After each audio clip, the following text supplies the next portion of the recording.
प्राप्त करोगे, बुद्धि प्राप्त करोगे, विद्या प्राप्त करोगे। बल माने क्या होता है, मैंने आपसे कई बार कथाओं में कहा है, जहाँ जहाँ ग्रंथों में बल शब्द आता है, बल की परिभाषा करनी होती है जब शास्त्रों में, तो वहाँ स्थूल बात नहीं होती, वहाँ सब भीतर की बातें होती हैं। तो बल का मतलब होता है आत्मबल। हनुमान जी आत्मबल के दाता हैं। और आप सब इस बात को जान लो, शास्त्रों में साफ साफ लिखा है भाई बहनों, न अयम आत्मा बलहीनेन लभ्या। वो जो परमात्मा है वो आत्म बल से जो हीन है, जो आत्म बल से रहित हैं, उनको कभी प्राप्त नहीं हो, न लभ्या, उसको नहीं मिलता है। उसको पाने के लिए बहुत बल चाहिए। संसार में जीने के लिए भी बल चाहिए और भगवान को पाने के लिए बल चाहिए। बल नहीं होगा तो संसार में जगत में जी नहीं पाओगे, और बल नहीं होगा तो भगवान को कभी पाओगे न लभ्या, साफ साफ लिखा हुआ है। तो जगत में जीना है चैन से और भगवान को पाना है तो बल चाहिए। और वो बल कौन देगा? हनुमान जी महाराज। हनुमान जी को भजना पड़ेगा। लेकिन खाली बल हो, बुद्धि ना हो, तो बल इंसान को आतंकवादी बना देता है, आतताई बना देता है। बल हो तो बल का सही प्रयोग करने के लिए बुद्धि चाहिए। रावण के पास बल था, सुमति नहीं थी, बुद्धि नहीं थी उसके पास। बल पा गया, बुद्धिहीन था, अंजाम क्या हुआ? रावण राक्षस हो गया। तो बल मिले, लेकिन बल के सही प्रयोग करने के लिए, सही जगह पर बल को लगाने के लिए बुद्धि चाहिए। बुद्धि माने सही क्या है और गलत क्या है, इसका निर्णय करने की क्षमता का नाम बुद्धि होता है। मैंने आपसे कल भी कहा था, बुद्धि माने कोई बुद्धि कोई वस्तु का नाम नहीं है कि अंदर कोई वो कुछ रखी है मशीन कोई। हाँ, सही क्या है, गलत क्या है, सत्य क्या है, असत्य क्या है, इसका तात्कालिक निर्णय करने की क्षमता कहलाती है बुद्धि। ये बुद्धि भी हनुमान जी देते हैं। लेकिन ध्यान देना, एक तीसरी चीज और बहुत आवश्यक है।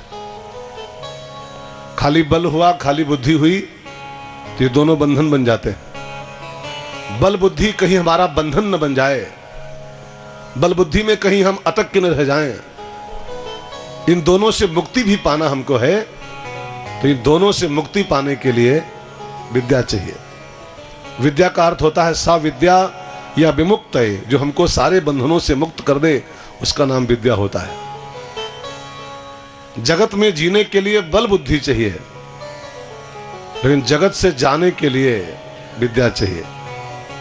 जगत में जीना है ठीक से तो बल बुद्धि आपको चाहिए ही चाहिए, और जगत से जाना है ठीक से तो फिर उसके लिए विद्या चाहिए।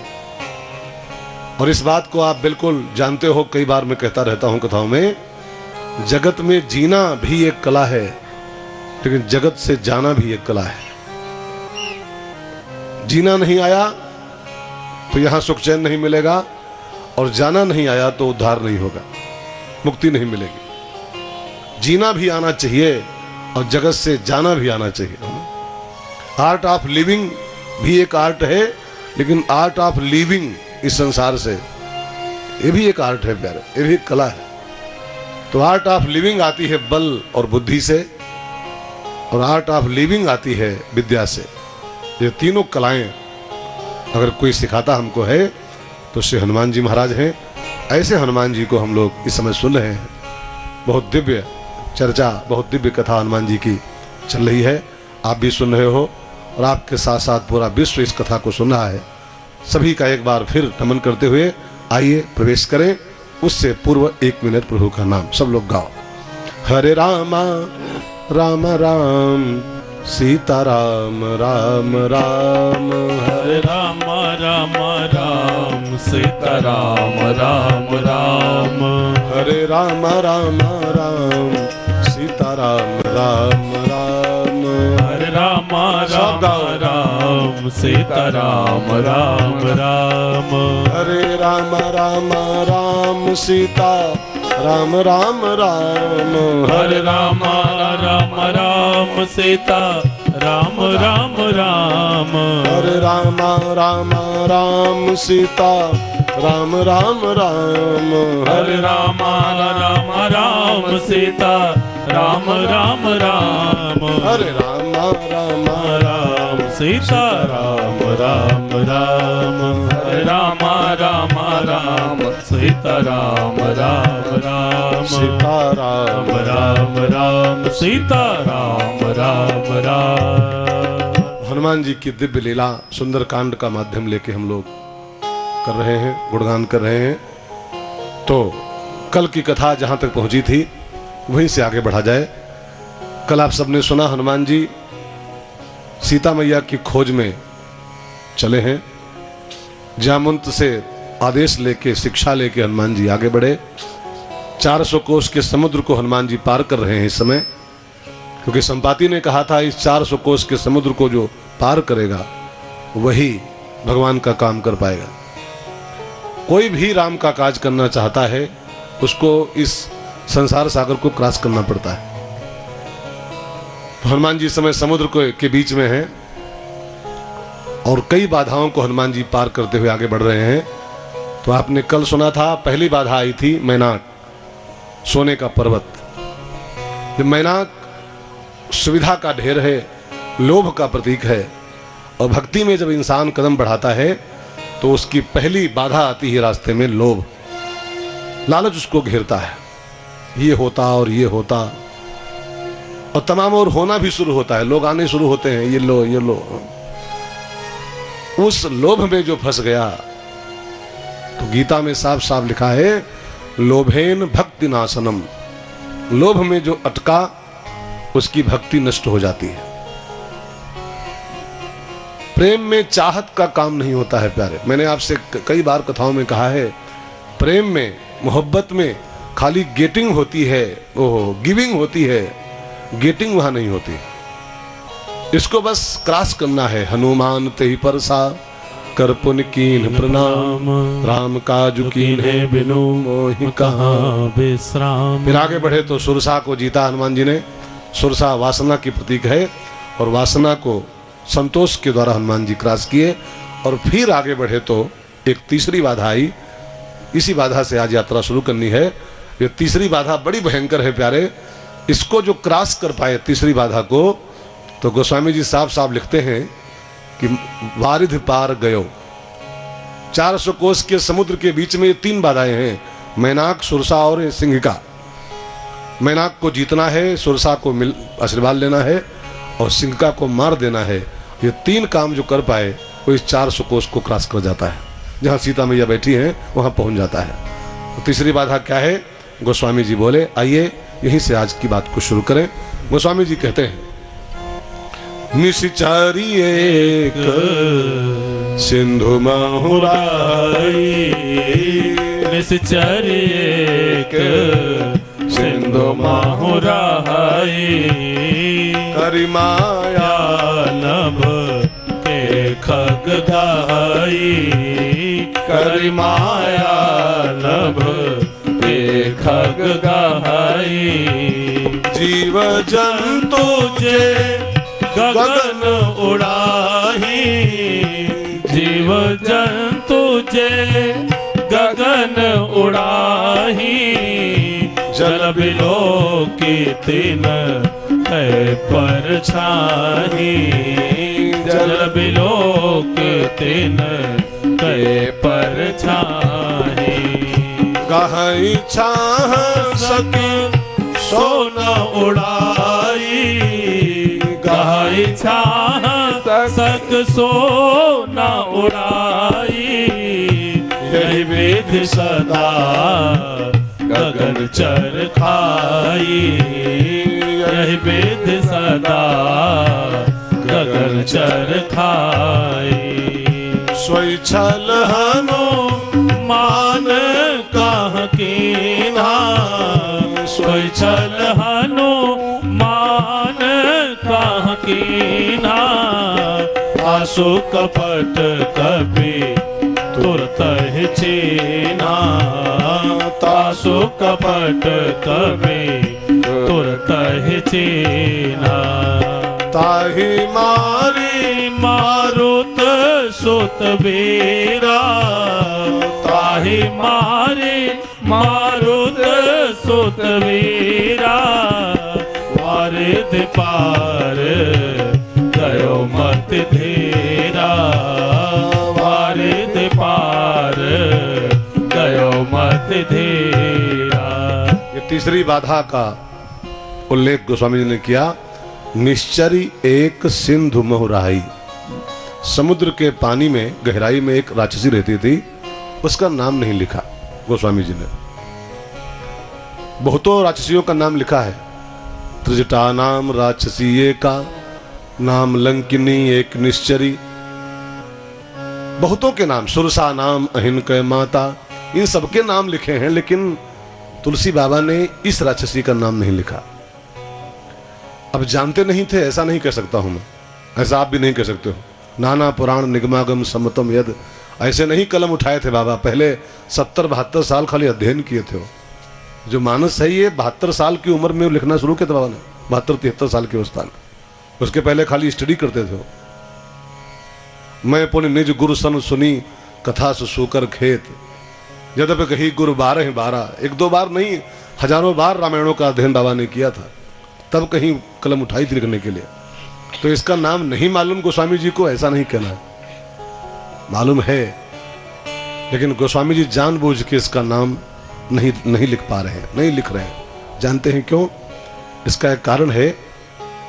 लंकिनी का नाम क्यों लिखे, सुरसा का नाम क्यों लिखे, त्रिजटा का नाम क्यों लिखे, इसका नाम क्यों नहीं लिखे? 3 नाम लिखे तो एक नाम क्यों नहीं लिखे? इसका एक कारण महात्माओं ने बताया कि लंकिनी, सुरसा और त्रिजटा राक्षसियां सब ये भी हैं लगभग, लेकिन ये सब फाइनली राम कार्य में सहायक हुई। थोड़ा डिस्टर्ब किया, लेकिन आखिरकार में ये सब राम कार्य में सहायता की है। सुरसा को देखो, पहले तो थोड़ा डिस्टर्ब की, खाने वाने बात की, आखिर में क्या बोली? राम काज सब करी हो तुम बल बुद्धि निधान, आशीर्वाद दिया, हेल्प कर रही है, राम काज सब करी हो। लंकिनी पहले तो रोकी, खाने की बात की, लेकिन फाइनली क्या कहा उसने? प्रवेश नगर की जय सब काजा, हृदय राख कौशलपुर राजा। शुरू में तो थोड़ा डिस्टर्ब किया, लेकिन फाइनली तो आशीर्वाद ही दे रही है, सहायता ही कर रही है। त्रिजटा भी बहुत सहायता की है जानकी मैया की। त्रिजटा की तो आप कहानी जानते हो। त्रिजटा नाम राक्षसी का राम चरण रति निपुण विवेका। राक्षसियां जानकी जी को परेशान कर रही थी, तो त्रिजटा मैया ने वहां सहायता किया था। सीत हिस्से करो हित अपना, जानकी जी की सेवा करो, तुम्हारी भलाई इसी में है। राक्षसियां ये तीनों भी हैं, लेकिन ये सब फाइनली राम जी की सेवा में लगी हुई है, राम कार्य में हेल्प कर रहे हैं। लेकिन ये जो है सिंहिका, ये शुरू से आखिर तक ये राम कार्य की विरोधी ही रही। ये तो खाना चाहती थी पूरा, इसमें कोई सहायता नहीं किया। और जो राम कार्य में प्योर बाधा कर रहा हो, जो राम कार्य में सहायता करने के बजाय डिस्टर्ब कर रहा हो, ऐसे आदमी का नाम लेना शास्त्रों में पाप माना गया है। उसका नाम लो तो पाप लगता है। और आप भी इस बात को याद रखिएगा, जो राम द्रोही हैं, जो राम कार्य में हेल्प नहीं करते हैं बल्कि डिस्टर्ब करते हैं, ऐसे लोगों का अपनी जिह्वा से नाम नहीं लेना चाहिए। नाम लोगे तो पाप लग जाएगा। गोस्वामी जी यही कहना चाहते हैं, ये दुष्टा राक्षसी, बाकी सब तो बाद में सहायता की है, लेकिन ये तो आर पार डिस्टर्ब ही की है। ऐसे आदमी का क्या नाम लिया जाए? इसलिए गोस्वामी जी बिना नाम लिखे इसकी चर्चा कर रहे हैं। निशिचर एक बस सिंधु महुराई, निशिचर एक सिंधु महुराई, करी माया नभ के खग गाई, करी माया नभ के खग गाई। लेकिन इसका नाम था सिंहिका। कहीं कहीं इसको बोलते हैं छाया ग्रहिणी, जो छाया को पकड़ती थी, खाती थी, छाया ग्रहिणी के नाम से भी विख्यात है। ये हिरण्यकश्यप की कन्या थी, प्रहलाद जी की बहन थी, और बहुत भयंकर राक्षसी थी। सिंधु महुराई करती क्या थी? इसकी जीवनचर्या कैसी थी? तो गोस्वामी जी कहते हैं जीव जंतु जे गगन उड़ाही। कोई पक्षी, कोई जीव आकाश से उड़ के जब निकलता था समुद्र के ऊपर से, तो उसकी परछाई पड़ती थी पानी पर, उड़ रहा होता था वो, परछाई नीचे पड़ रही होती थी, बस वो परछाई को पकड़ लेती थी। जल बिलो कितिन के परछाई, परछाई देखे और उस परछाई को पकड़ ले झपट के। डहाई छाह सकी तो अंजाम क्या हो? सकी सो न उड़ाई। वो पक्षी उड़ नहीं पाता था आगे, फिर उसको गिरा लेती थी परछाई पकड़ के और खा लेती थी। यही विधि सदा गगन चर खाई। बस ऐसे इसका जीवन चल रहा था, यही रोज करती थी। हनुमान जी उड़ते जा रहे थे राम कार्य में, उनकी भी परछाई पानी पर रेंग रही थी, वो ऊपर उड़ रहे थे, परछाई नीचे थी। तो उसको लगा बहुत बड़का पक्षी कोई जा रहा है, इसको खा पाऊं तो कई हफ्ता छुट्टी, कई हफ्ता बाद फिर मिले, कोई चिंता नहीं। उसने वही जो रोज करती थी वही किया। गोस्वामी जी कहते हैं सोई छल जो रोज करती थी, हनु मान काह कीना। सोई छल हनु मान काह कीना। तासु कपट कपि तुरत चीन्हा। तासु कपट कपि तुरत चीन्हा। रोज करती थी सोई छल हनुमान कह कीना। हनुमान की परछाई पकड़ लिया उसने। हनुमान जी को एकदम ब्रेक लग गया ऊपर, बहुत फास्ट जा रहे थे, 5वें गियर में थे, एकदम रुक गए। उनको लगा ये कोई है बाधा तीसरी है, टांग पकड़ रही मेरी। हनुमान जी देर नहीं किए पहचानने में, तुरंत ही चिन्हा कोई राक्षसी है ये। और ध्यान देना इस शब्द पर मैं ध्यान चाहूंगा, तुरंत ही चिन्हा बहुत मार्मिक शब्द है रामायण का। किसी भी बीमारी को तुरंत चिन्ह पाओ, रोग कितना भी भयंकर हो, रोग कितना भी खतरनाक हो, उसको समय से चिन्ह जाओ। अगर समय से उसकी जानकारी आपको मिल जाए तो आप उस रोग को फिर जल्दी उससे निजात पा सकते हो। मैंने कहीं पढ़ा था, कोई विद्वान बोल रहा था कि कितना भी भयंकर रोग हो, अगर आपको 4 चीजें मिल जाएं समय से, 4 वस्तुएं, तो कितना भी भयंकर रोग हो ठीक हो सकता है। कौन कौन? नंबर 1, बढ़िया डॉक्टर समय से मिल जाए, टाइमली। नंबर 2, डॉक्टर पे आपको विश्वास हो जाए कि हमको ठीक कर देगा। भरोसा बहुत बड़ी दवाई है प्यारे, विश्वास। कई लोग होते हैं जिनको किसी डॉक्टर पे यकीन होता है खाली, आप उनको MBBS MD के यहाँ ले जाओ, उनको जल्दी विश्वास नहीं होगा, लेकिन जब उसके यहाँ पहुंचेंगे जिस पर उनको भरोसा है, इनकी दवाई हमको ठीक फायदा करती है। दवाई सब वही देते हैं, लेकिन किसी दवाई फायदा करती है। क्यों? क्योंकि हमको उस पर विश्वास है, इसलिए विश्वास का ही सब फल होता है। तो मैं बोल रहा था कि हनुमान जी को जब बीमारी ने पकड़ा उस सिंहिका ने, तो गोस्वामी जी कहते हैं तासु कपट कपि तुरत ही चीन्हा।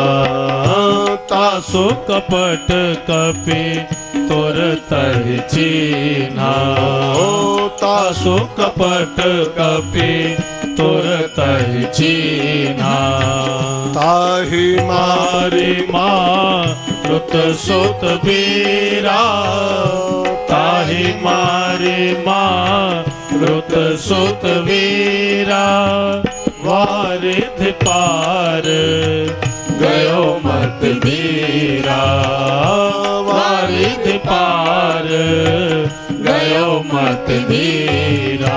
हनुमान जी को जब पकड़ लिया उसने, नीचे गिराना शुरू किया, तो हनुमान जी गिरते गिरते आए, गदा अपना संभाल लिए और जो मुंह के पास लाई खाने के लिए, ऐसा गदा मारा उसके मुंह पर खींच करके, एक गदा में उसका सीताराम हो गया सिंहिका का। और गोस्वामी जी कहते हैं ताहि मारी, उसको मारा, वारिध पार, 400 कोस के सागर को हनुमान जी उसको मारते ही पार कर गए। इसको मारते ही इंसान इस 400 कोस के सागर को क्रॉस कर जाता है। बस शर्त है सिंहिका को मारो। सिंहिका है क्या? तो हमारे संतों ने सिंहिका पर बहुत रिसर्च किया, मैं भी आपको जोड़ूं इसके साथ। सिंहिका एक अर्थ में हमारे संतों ने ईर्ष्या बताया इसको, ईर्ष्या का प्रतीक है। मैनाक लोभ का प्रतीक है, सुरसा वासना की प्रतीक है, लेकिन सिंह का ईर्ष्या की प्रतीक है। ईर्ष्या माने दूसरों को उड़ते हुए देखो, दूसरों को आगे बढ़ते देखो तो अंदर जो जलन की भावना पैदा होती, जो एक डाह जैसा पैदा होता है, उसी डाह का नाम होता है हमारे यहाँ ईर्ष्या। ये बहुत अंदर रहती है, सिंधु मोहराई। ये कपट की बीमारी, ये बड़ी चोर बीमारी है। भगवान गोस्वामी जी रामायण में कहते हैं, गुण दोष में विश्व कीन करता। रचयिता ने, रचने वाले ने इस संसार को इस ढंग से रचा है कि संसार को गुण दोष में बनाया है। अब किसी भी वस्तु में, किसी व्यक्ति में एक आइटम नहीं पाओगे, खाली दोष दोष नहीं पाओगे, खाली गुण गुण नहीं पाओगे, दोनों में दोनों मिक्स है हर व्यक्ति में। तो सब में कुछ दोष भी होता है, सब में कुछ अच्छाई भी होती है। लेकिन जिसको ईर्ष्या होती है तो अपने से ऊंचे उठते आदमी की फिर परछाई पकड़ने की कोशिश करता है, माने उसका दोष पक्ष कैच करता है, उसकी बुराई खोजना शुरू करता है। और फिर बुराई खोज के दो चार कहीं पकड़े पा जाता है तो बस उसी को वो गाना शुरू करता है कि इसकी परछाई पकड़ के, इसकी बुराई पकड़ के, इसको दुष्प्रचार करें इसका, और फिर इसको हम डाउन करें, इसको यहाँ नीचे गिराएं। ये काम ईर्ष्याल व्यक्ति करता है। ये किसी एक पर नहीं है, ये जिसको ईर्ष्या होती है वो यही काम करता है। आपको होगी तो आप भी यही काम करो, हमको जिससे हो जाएगी हम भी यही काम करते हैं। ये उसका नेचर होता है ईर्ष्या का। भाई बहनों, अब तो पकड़ा उसने हनुमान जी की परछाई। परछाई माने बुराइयां, अच्छाइयां नहीं दिखाई पड़ती उसको, खाली बुराई दिखाई पड़ती। सो भाई बहनों, हनुमान जी की परछाई पकड़ लिया और उनको डाउन करने का प्रयास करना शुरू किया, उसने गिराने का प्रयास करना शुरू किया। एक बात मैं और कह दूं भाई बहनों, इस बीमारी की एक और बहुत बड़ी कमी होती है, इस ईर्ष्या की। अगर आपके अंदर हो तो कृपया इससे बहुत कोशिश करो बचने की। हालांकि है तो, लेकिन कोशिश करो इसका इलाज करने की। जिसके अंदर ईर्ष्या होती है ना, उसको एक बहुत बड़ा घाटा होता है, बहुत बड़ा घाटा। ईर्ष्या करने वाला, दूसरों की ऊंचाई से जलने वाला, दूसरों के सुखों से दुखी होने वाला, ऐसा आदमी एक घाटा प्राप्त करता है। वो अपने सुखों का मजा नहीं ले पाता है। तो दूसरों के सुख से जल रहा है, वो अपने सुखों का आनंद नहीं ले पाता है, वो बस जलते जलते ही मर जाता है। एक आदमी ब्रह्मा जी के पास गया ना, कहा ब्रह्मा जी ऐसा कुछ उपाय बताओ कि हम खूब सुखी जीवन जिए, शांति से भरा जीवन जिए। तो ब्रह्मा ने उसको 2 गठरी दिया। 2 गठरी, ध्यान देकर सुनिएगा। एक गठरी उसके पड़ोसियों की, एक गठरी उसकी खुद की, ठीक है ना।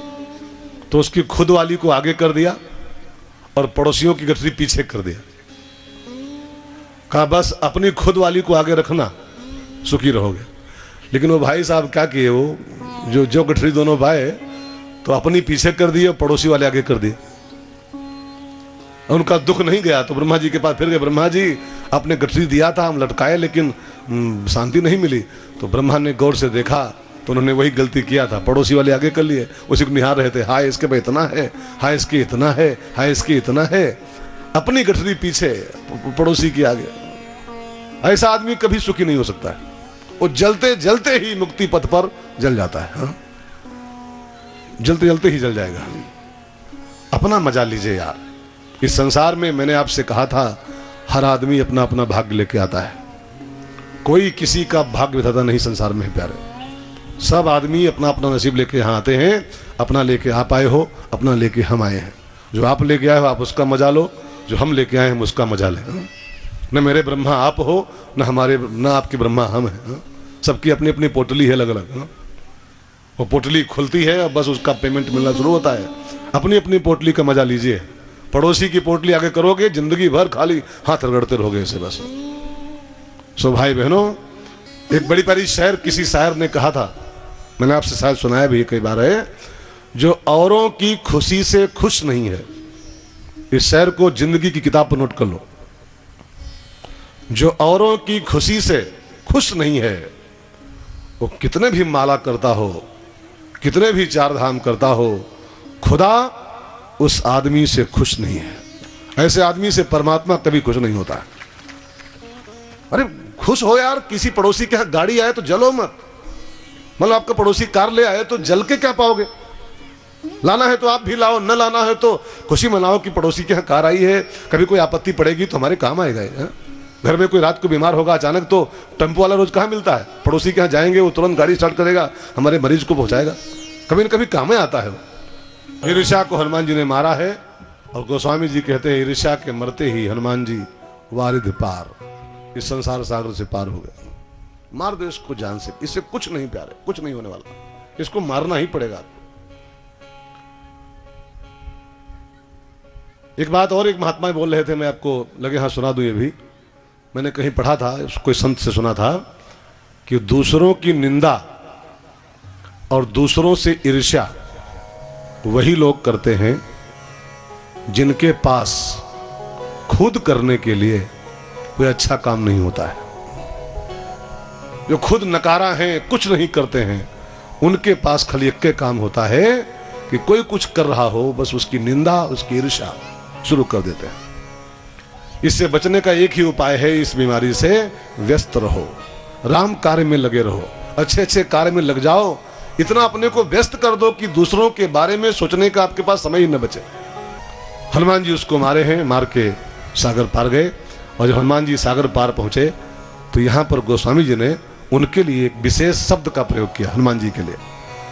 ताहि मारी मारुत सुत वीरा, ताहि मारे मारुत सुत वीरा, वारिध पार गयो मत धीरा, वारिध पार गयो मत धीरा।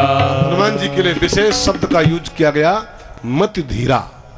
मत धीरा, मति धीरा का अर्थ होता है विघ्न आने पर भी, बड़ी से बड़ी बाधा आने पर भी जिसका धीर नहीं दिखता है, जिसका धैर्य हिलता नहीं है, उसको बोलते हैं मत धीरा। तनिक समस्या आई, इंसान डगमग हो गया, हिल गया, वो कहीं पहुंच नहीं पाता है। मंजिल की प्राप्ति वही कर पाता है जो मत धीर है। ब्रेकर कहां नहीं है, बाधाएं किस यात्रा में नहीं है। मंजिल की प्राप्ति करना है, धैर्य के साथ चलना पड़ता है, और जिसके अंदर धैर्य है वही संसार में चैन से जी पाएगा।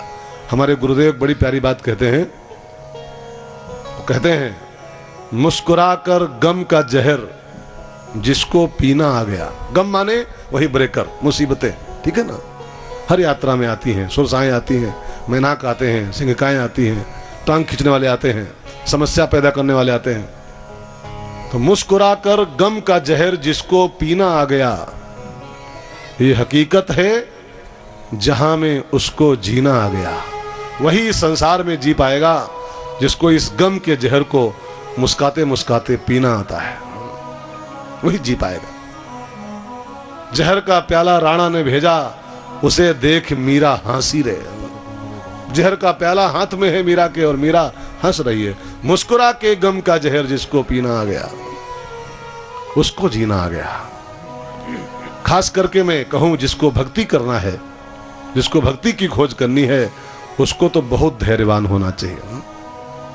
भक्ति के क्षेत्र में, धर्म क्षेत्र में धैर्य पहिया माना गया है। रामायण में एक प्रसंग है, धर्म रथ, लंका कांड में है। भगवान ने विभीषण को सुनाया है, धर्म पर चलने के लिए दो पहिए चाहिए। जो भक्ति की फील्ड में चलना चाहते हैं, जो धर्म के पथ पर चलना चाहते हैं, तो धर्म पथ पर चलने के लिए जो गाड़ी है, उस गाड़ी के दो पहिए हैं। जिसके पास ये दो पहिए नहीं हैं, वो चल नहीं पाएगा, हार जाएगा। कौन कौन दो पहिए? गोस्वामी जी बोले, सौरज और धीरज तेहि रथ चाका। सौरज धीरज तेहि रथ चाका, सत्यशील दृढ़ ध्वजा पताका, सत्यशील दृढ़ ध्वजा पताका।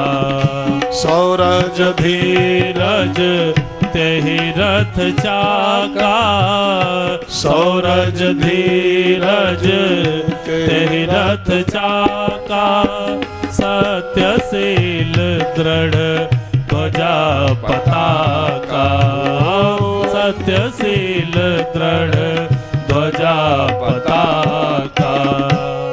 चलने के लिए